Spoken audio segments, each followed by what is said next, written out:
আসসালামু আলাইকুম ওয়া রাহমাতুল্লাহি ওয়া বারাকাতুহু।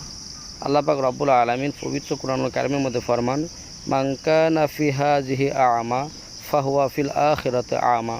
আল্লাহ পাক রব্বুল আলামিন তিনি ফরমান, যারা দুনিয়ার বুকে অন্ধ থাকিবে হাসরের ময়দানেও তারা অন্ধ হিসেবে উঠিবে। এই জন্য দুনিয়ার বুক থেকেই আল্লাহকে চিনতে হবে, আল্লাহর নবীকে বুঝতে হবে, আল্লাহর নিদর্শন কী তা জানতে হবে। আল্লাহর নিদর্শন আল্লাহ কোথায় আছে সে কথা পবিত্র কুরআনুল কারীমের মধ্যে আল্লাহ আরও ফরমান, ওয়াফি আনফুসিকুম আফালা তুবসিরুন। বান্দা, আমার নিদর্শন তো তোমাদের ভিতরে রয়েছে, তোমরা কেন দেখো না, কেন খোঁজো না? এজন্য আল্লাহ পাকের নিদর্শন প্রত্যেক মানুষের মধ্যে রয়েছে। বান্দা যদি আল্লাহর নিদর্শন খোঁজেন নিজের দিকে তাকাইতে হবে।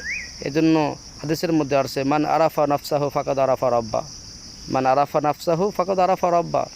যে নিজেকে চিনতে পেরেছে সে আল্লাহকে চিনতে পেরেছে। এজন্য একজন কবি বলেছেন যে আপনি পৃথিবীর ধন সম্পদ, টাকা কড়ি, সুন্দরী নারী, গাড়ি যা কিছু আছে সব কিছু দুনিয়ার বুক থেকে আপনি পেয়েছেন, কিন্তু আল্লাহকে পান নাই, তার মানে আপনি কিছুই পান নাই।